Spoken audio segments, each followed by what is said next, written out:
Alors, voilà, on va passer à la partie relax, comme cette petite grenouille qui s'est allongée sur son nénuphar. Et je ne vais pas vous demander de vous allonger, par contre, cette fois-ci. Ce que je vais faire, c'est qu'on va aborder la partie qui touche davantage à la méditation. Comme le dit Sharon Salzberg, qui est une des personnes qui a beaucoup d'influence dans le monde de la méditation aux États-Unis. Si vous savez respirer, eh bien vous savez méditer. Pour ceux d'entre vous qui ici n'ont jamais eu d'expérience de méditation, eh bien la méditation, ce n'est pas cette chose ésotérique pour laquelle il faut faire une retraite dans un ashram ou à l'autre bout du monde. Finalement, méditer, c'est tout simplement être capable d'interrompre le flot de nos pensées quotidiennes en se centrant sur le moment présent. Ça peut être sur la respiration, ça peut être sur un mot ou sur une image. Donc comme vous voyez dans cette to-do list un peu amusante, que faire aujourd'hui? Eh bien 2 choses, inspirer et expirer. Et si vous êtes capable de faire ça, eh bien vous serez capable de méditer. Donc avant d'aborder ce schéma un peu compliqué, ce que je voudrais qu'on essaie de faire ensemble, eh bien, c'est tout simplement de prendre quelques instants pour ceux d'entre vous qui le souhaitent, que ce soit des personnes qui aient déjà eu une expérience avec la méditation ou d'autres qui n'en ont pas du tout. Encore une fois, on ne va rien faire de particulier, on n'attend pas de ressentir quelque chose de spécial. On va simplement essayer de se mettre dans une position confortable, de mettre le dos droit dans la chaise, et puis on peut, si on le souhaite, fermer les yeux ou laisser les yeux ouverts et tout simplement essayer d'interrompre le flot de nos pensées, ne plus penser à tout ce que l'on a fait avant de venir et tout ce qu'on va avoir à faire en ressortant, et tenter d'être là dans l'instant et de centrer notre attention sur notre respiration pendant quelques instants, dans une mini-relaxation. Et tout simplement,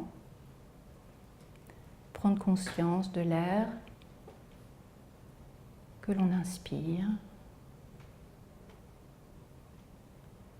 et de l'air que l'on expire.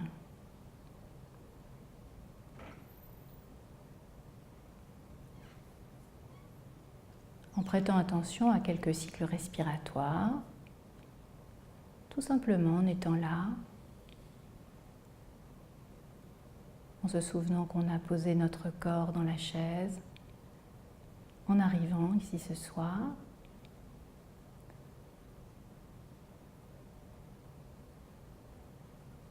Et que l'on peut tout simplement, sans jugement, rester centré quelques instants sur cette simple activité que nous avons toujours avec nous, partout, qu'est la respiration.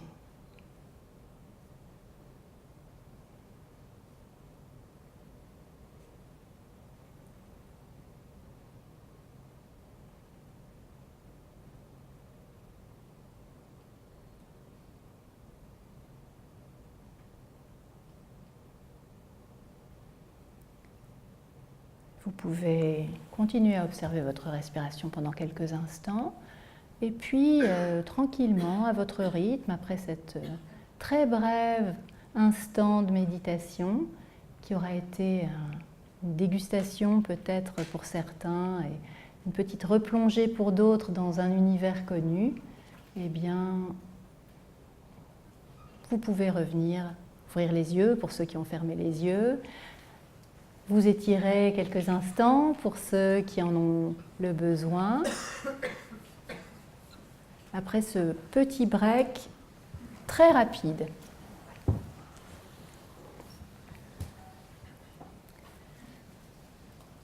Alors,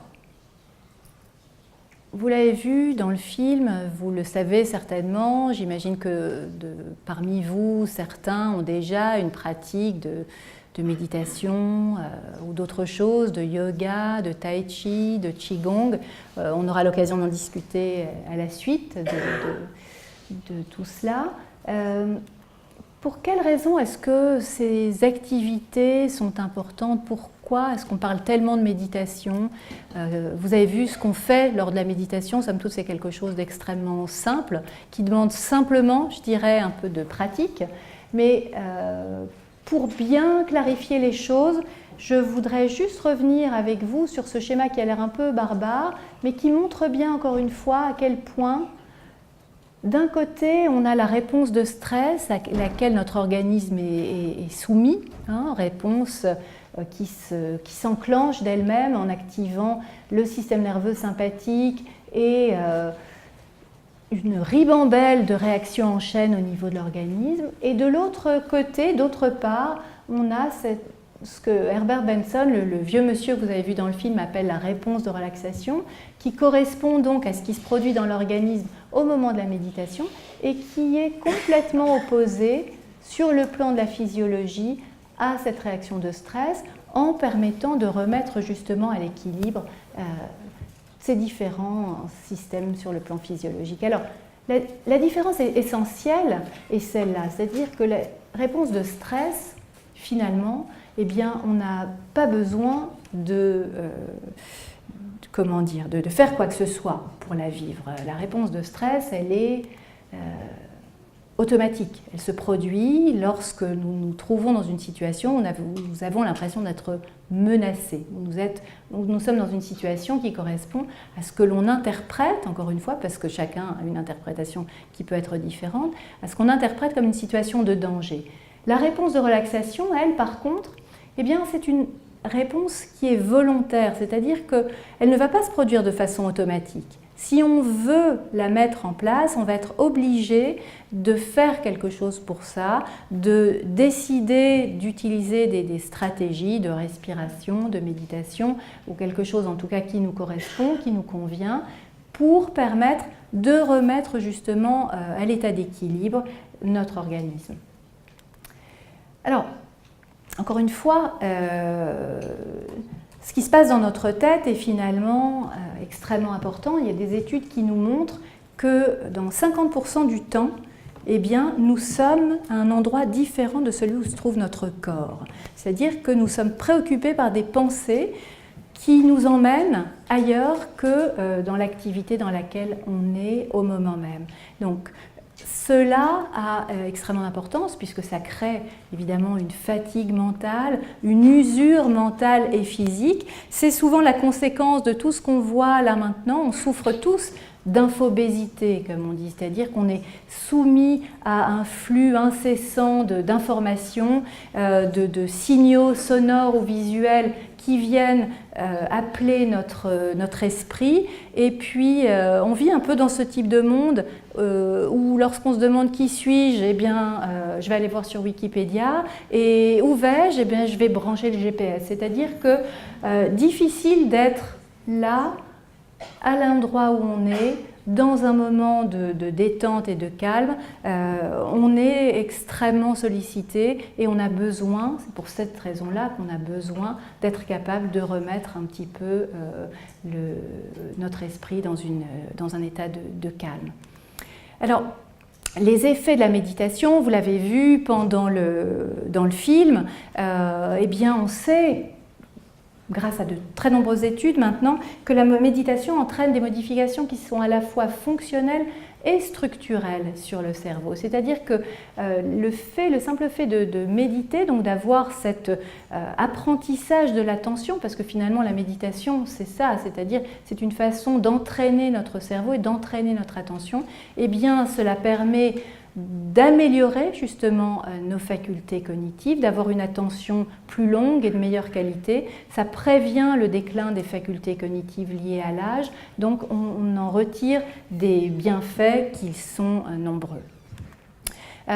Sur le plan plus physique, les études qui ont été réalisées par l'équipe d'Herbert Benson à l'Institut de médecine corps-esprit à Boston ont permis de montrer justement que le simple fait de méditer eh bien, permettait d'activer et de désactiver les gènes liés au stress. C'est-à-dire que la méditation finalement permet de mettre en route de mettre en marche, de mettre en branle au niveau de l'organisme des effets anti-stress.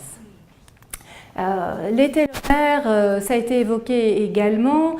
Les télomères, c'est ces petits bouts de chromosomes dont on a parlé qui se raccourcissent avec l'âge et en situation de stress. Donc on sait maintenant, grâce aux travaux d'Elizabeth Blackburn, qui a eu le prix Nobel en 19 je pense, que la télomérase, donc, qui est l'enzyme qui régule la longueur des télomères, on a réussi à vérifier par de nombreux travaux également que ces télomères, leur évolution n'était pas forcément délétère et qu'il était possible, grâce à des changements de mode de vie, des changements d'alimentation, des changements sur le plan de l'activité mentale, de gestion du stress, de méditation et d'exercice physique, on était capable de faire repartir en arrière en fait le raccourcissement des télomères. Donc d'une certaine manière, vous voyez, comme ces couvertures du Time le disaient, finalement on pourrait tricoter et détricoter qui se passe dans nos gènes et notre ADN. D'une certaine manière, on a plus de pouvoir sur notre potentiel génétique que ce que l'on a pensé pendant très longtemps. Moi, quand j'ai terminé mes études de médecine, c'était évident que le potentiel génétique était quelque chose qu'on recevait, sur lequel on n'avait aucun impact. L'épigénétique nous a permis de savoir que c'était différent et qu'au contraire, l'environnement avait un impact extrêmement important. Donc, les travaux liés à la neuroplasticité également nous ont permis de voir à quel point il est important de pouvoir utiliser les ressources de notre mental, les ressources du cerveau. On sait par exemple, quand on étudie le cerveau de pianistes virtuoses qui ont des heures et des heures et des heures d'entraînement, ou quand on étudie le cerveau des chauffeurs de taxi de Londres, une catégorie socio-professionnelle un peu différente, mais ce qui caractérise ces deux catégories, c'est finalement de très nombreuses heures d'apprentissage centrées sur une expertise particulière. Et bien dans ces deux cas, on se rend compte que les pianistes ont développé des zones cérébrales liées à la motricité fine. Les chauffeurs de taxi de Londres qui ont mémorisé les cartes de Londres ont développé des zones cérébrales liées à la reconnaissance visuospatiale. Et donc tout ça est finalement médié par des connexions qui se créent entre les cellules cérébrales, entre les neurones, et qui créent des chemins qui sont plus ou moins accessibles en fonction justement de la pratique et de ce que nous faisons et ce que nous décidons de faire. Donc, finalement, quand l'esprit prend soin du corps, on se rend compte qu'il est possible d'aller plus loin. Il est possible d'avoir plus de pouvoir sur notre bien-être, sur notre santé mentale ou santé physique que ce que l'on a pensé pendant longtemps. Vous avez vu, on a passé en revue un certain nombre de stratégies, de pratiques qui permettent d'aller plus loin, de vivre mieux. Bien sûr, il ne suffit pas de savoir qu'elles existent, ces stratégies et ces pratiques. Ce que l'on sait maintenant, c'est que c'est justement la pratique qui est importante. C'est-à-dire que si on a tous les livres qu'il faut sur notre étagère, mais que l'on ne met pas en place ces stratégies et ces pratiques, on ne sera pas capable de développer justement ces connexions cérébrales dont on vient de parler, et on ne sera pas capable d'avoir un ressenti à la fois sur le plan psychique et sur le plan physiologique. On n'aura pas les bénéfices et l'impact de tout ce qu'il est possible d'avoir. Donc voilà, on arrive à la fin de la présentation, de la première partie de la soirée. C'est presque la fin, mais j'espère que vous aurez des remarques et des questions à la suite de ça. Une chose qui est importante, c'est que, comme vous l'avez entendu également dans le film, finalement, toutes ces pratiques, ces stratégies, si elles étaient contenues dans un médicament, eh bien ce médicament, il serait prescrit par tous et il serait pris par tout le monde. Donc on a à notre disposition des ressources nombreuses, simples, très peu coûteuses, qui permettent d'améliorer de manière très significative de nombreuses situations, qu'elles soient des situations liées à la souffrance mentale, à des problèmes de santé d'ordre physique. Et mon souhait, bien sûr, est que cette soirée puisse contribuer à faire aller de l'avant la réflexion sur ces pratiques et permettent finalement de peut-être faire bouger les lignes en infléchissant les pratiques de nous tous, qu'on soit médecin. Je sais qu'il y a un certain nombre de médecins de spécialité représentés dans la salle, qu'on soit médecin, professionnel de santé, patient, proche de patient ou encore tout simplement quelqu'un qui souhaite vivre mieux et prendre soin de sa santé. Donc, je vous remercie.